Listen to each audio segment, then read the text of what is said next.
بھائی کا سوال بڑا آ رہا ہے ماں صاحب کہ اللہ نے دنیا میں بہت سی مخلوقات کو پیدا کیا ہے، تو کیا ایسے ہی اور بھی جو ذکر آیا ہے دنیا کا یہ سب ہو گئے، تو کیا ان پہ بھی جو ہے کچھ ہے ایسی مخلوقات پائی جاتی ہیں؟ قرآن و حدیث کی روشنی میں کیا اس کے کوئی دلائل ہیں؟ وہ اس کے اوپر بڑا زور دے رہے ہیں کہ اس کا قرآن و حدیث کے اعتبار سے کیا کچھ ہے؟ دیکھیے، ہمارے دین نے، ہمارے مذہب نے صرف ان چیزوں کا تذکرہ کیا ہے جن چیزوں کا تعلق ہمارے ایمان یا اعمال سے ہے۔ ہمارے مذہب نے یہ چیزیں بتائی۔ اگر اللہ تعالیٰ ہر چیز بتانے لگتا نا تو اللہ تبارک و تعالیٰ کا یہ قرآن بہت لینتھی ہو جاتا، پھر حافظ بننا مشکل ہو جاتا۔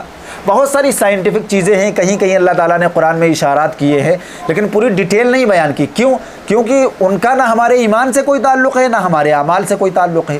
ایسے ہی دوسری دنیا میں کوئی مخلوق ہے، یا اتنا تو ہمیں پتہ ہے کہ دنیایں دوسری ہیں، کیونکہ باقاعدہ آیت سے پتہ چلتا ہے الحمدللہ رب العالمین، تمام تعریفیں اس اللہ کی جو سارے جہانوں کا رب ہے۔ اس سے پتہ چلا کہ صرف یہ عالم دنیا نہیں ہے، بے شمار جہان ہیں، اور اب تو سائنس ترقی کر رہی ہے تو بتاتی جا رہی ہے۔ ہم نے اس دن بتایا تھا اپنے لیکچر میں کہ یہ جو سورج ہے نا، ہماری صرف اس گیلیکسی میں اربوں کھربوں سورج اس سے بڑے بڑے، تو اس سے ہمیں پتہ چلتا ہے کہ دنیایں اور بھی ہیں۔ بھائی منگل گرہ ہے، نیپچون ہے، اور پلوٹو ہے، کتنے سب گرہ ہیں، وہ ہم لوگوں نے ساری چیزیں سنی ہے، پڑھی ہے۔ ان پر مخلوقات کوئی ایگزسٹ کرتی ہے یا نہیں، ہمیں نہیں پتہ، کیونکہ قرآن اور حدیث میں اس کا کوئی تذکرہ نہیں۔ سمندر کی مخلوق کا تذکرہ کیا، اللہ کے نبی نے بتایا کہ مچھلیاں، ہمیں پتہ ہے۔ آسمان کے بارے میں کچھ بتایا، ہمیں پتہ ہے۔